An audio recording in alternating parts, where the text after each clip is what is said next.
Ele faz contatos com gente de outros mundos. Eu vou conversar com o ufólogo Carlos Roberto Paes Wells.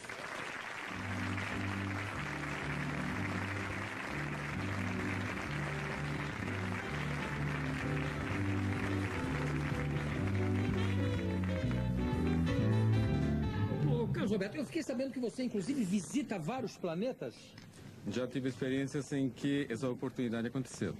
Bom, eu dei graças a Deus, e puxa, ainda bem que o Carlos Roberto não estava em Júpiter, na hora agora que estourou lá aquele meteorito. Ainda bem, ia ser meio complicado. Cadê o Carlos Roberto? Explodiu, estava lá em Júpiter, foi passear.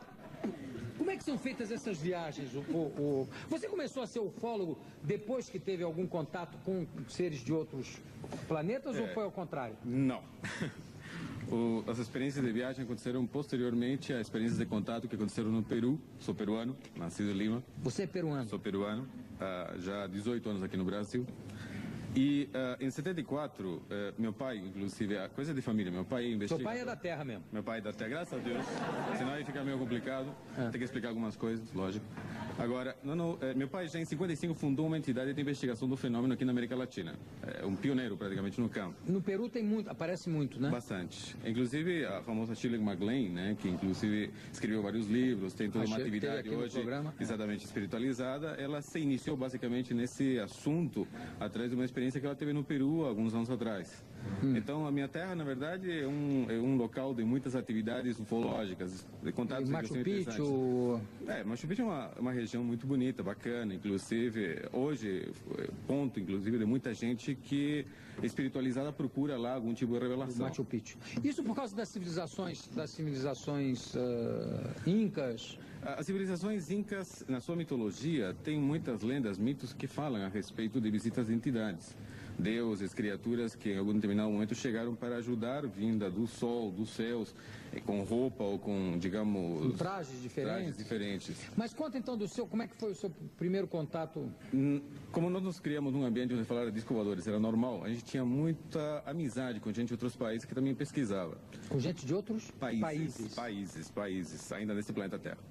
E decidimos imitar uma experiência que foi realizada na Colômbia. Meu irmão, eu e um grupo de garotos, todos filhos de pessoas que participavam do Instituto do meu pai, e decidimos ver se era possível contatar mentalmente com uma entidade que se dizia extraterrestre.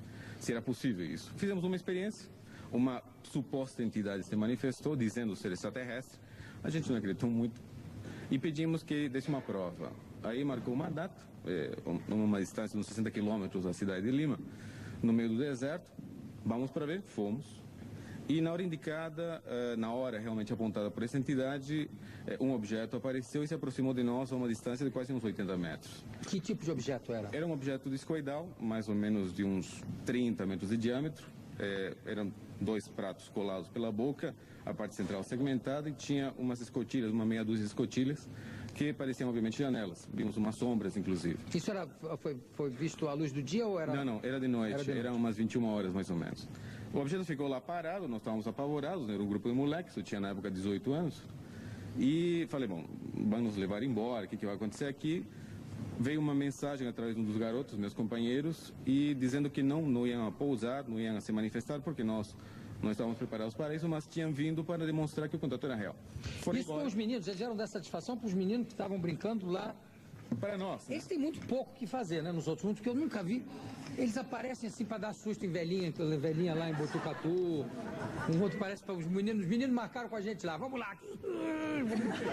Por que eles aparecem? Eles têm um tempo ocioso muito grande, é isso? O problema de aposentadoria já foi resolvido? Bom, praticamente não tem que marcar ponto que nem a gente, isso parece bem claro. Não trabalham, né?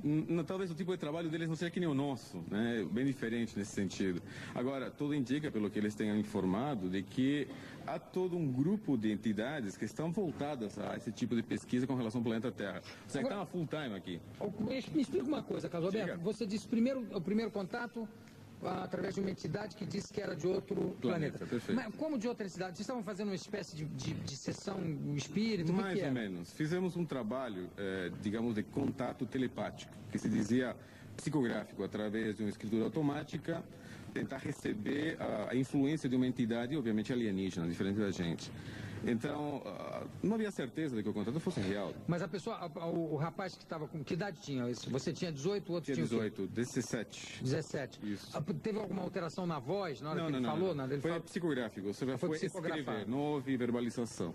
Qual é esse livro que está aqui contigo? Eu trouxe para você um livro que eu lancei o ano passado aqui no Brasil, que narra toda a experiência nossa. A nossa experiência, na verdade, é bastante famosa no mundo todo. Os Semeadores de Vida. Isso. Por que esse título, Os Semeadores de Vida? Porque eu tentando, de uma certa forma, esclarecer a respeito dos objetivos e intenções desses seres com relação ao ser humano. Há muita informação a respeito de abduções, você tem vários filmes hoje, inclusive no mercado, falando sobre essas experiências abdutivas. Experiência abdutiva, você diz o quê? Ou seja, de pessoas que foram raptadas por seres extraterrestres, foram levadas ao interior do objeto e lá submetidas a uma série de experiências. Você fala também de experiência de gravidez via extraterrestre, você fala de experiências e como é que animais. É feita essa gravidez por via extraterrestre? É que nem aqui, é o mesmo sistema nosso? Olha, eu vou me reportar às experiências que eu tenho para poder realmente te responder. Esses seres com os quais temos tido experiências e continuamos a ter experiências, aliás. Inclusive sexuais, não? Não. Por enquanto, não. Seria meio estranho fazer sexo com uma mulher de quase 2 metros e pouco de altura, né? Eu acho que ficava pequeno para ela. Não sei, depende. Bom, gosto não se discute, né? Gosto não se discute, tá certo. Mas... Ela sendo bonita e tal, jeitosa e tal, 2 metros e tal. A gente ia ter que ter uma certa ajuda para poder fazer alguma coisa, mas tudo bem. O Bira com 2 metros é uma coisa assustadora, evidente. Mas a Luísa Brunet com 2,5 metros é uma beleza de mulher. Porque o resto é igualzinho a nós. É só... Perfeito, são literalmente idênticos a gente. Só difere no tamanho? Tamanho, rasgos faciais, a configuração física, eles são realmente mais parecidos entre si do que nós. Nós somos muito diferentes um dos outros, né? Mas isso não é a impressão que a gente tem, como a gente tem, por exemplo, de achar que todos os cavalos são parecidos? Que é japonês, um é cheiro do outro. Todo japonês é parecido, isso não é uma coisa nossa? Não, segundo eles, essa semelhança se dá em relação direta à sua tecnologia genética. Como? Essa semelhança física se dá muito em relação direta à tecnologia genética que eles possuem hoje.